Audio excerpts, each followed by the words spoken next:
Hello, everyone, and welcome to the Civil War podcast, where today we are going to ask the question: who was the better general, Stonewall Jackson or William T. Sherman? We're going to start off with looking at General Stonewall Jackson, and he made his uh, claim to fame during the Mexican American War, where he famously took a small battery to some cannons and held an archway until under tremendous uh, under fire. He held it until the American Army was able to um, come and seize this area. This really made him famous. And then when we entered into the American Civil War, he led his men uh, up and down the Shenandoah Valley, engaging in multiple battles.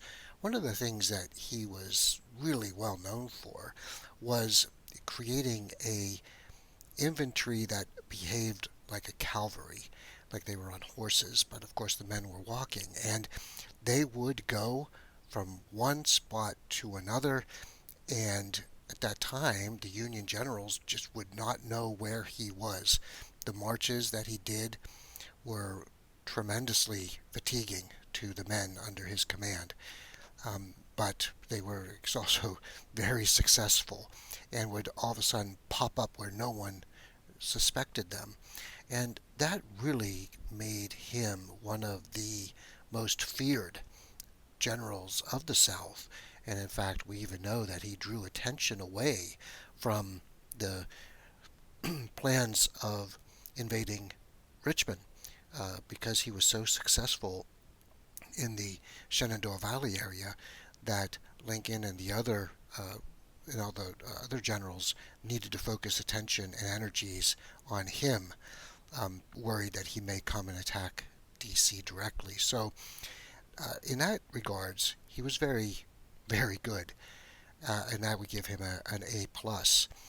What he wasn't good at was working with other gentlemen, with other generals, with other commanders, other leaders.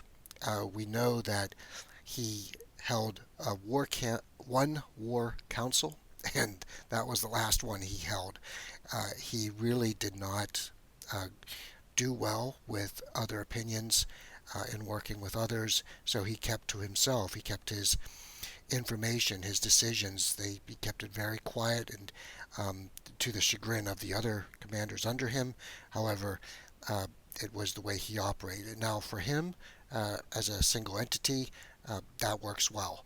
But not being able to work with others, we have to give him a C minus in that respect. So now take a look at General William T. Sherman.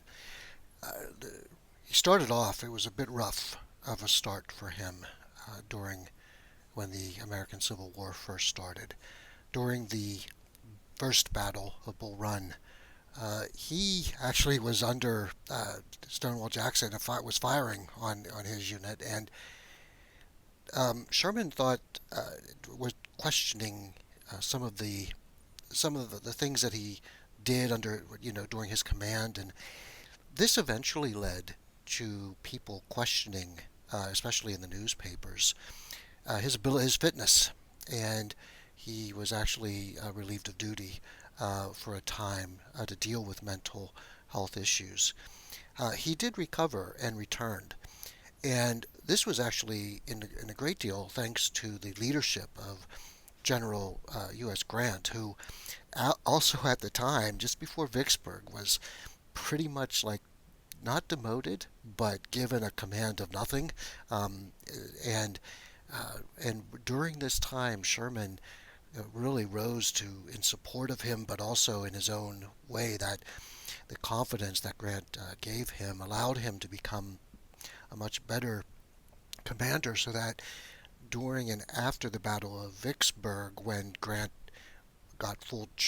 became fully in charge of the armies in the West and they conquered Vicksburg, that it was at that time that Sherman, that partnership with Grant and Sherman helped Sherman rise up in the ranks. And so when we uh, look at the start of the Civil War, we'll have to give Sherman's abilities there perhaps a C minus in that he didn't respond very well, but when he was given the second chance, he really rose up. And when Grant was recalled to the east to take over the all the armies and focus on General Lee in the Eastern Theater, he basically gave Sherman the run of the West. And Sherman's goal, they said, the objective was to march to Atlanta, then to the sea, and defeat the General Johnston, who was there commanding the Confederate forces. This was uh, a huge win for Sherman in that he had multiple generals now under him, multiple armies, Army of the Ohio, etc. And he was very successful in working with these other generals, all with everybody having, every one of these commanders having their strengths and weaknesses and whatnot, and he was able to keep them coordinated, keep them together, keep them focused, even though it was a bit difficult, especially when you had people who were glory. Some general, like one general, was a glory seeker who it was kind of hard to keep, and who would like backstab other generals. But Sherman did a good job of leading all of these different individuals and personalities, and so because he was a much better leader of man, we have to give him an A plus in that regard.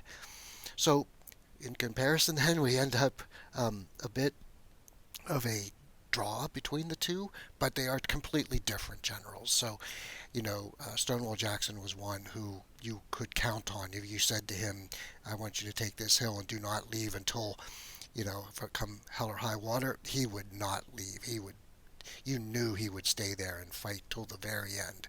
Um, Sherman, on the other hand, was more of a leader of men, and so in that regard, if you want someone to command all of your armies and all, you would definitely go with Sherman, especially because that was Stonewall's weakness, was being able to interact well with others. And so, in this regard, you definitely would have Sherman be the leader of them. So, all right. So I hope you enjoyed this podcast, and we'll be back again soon. Thank you.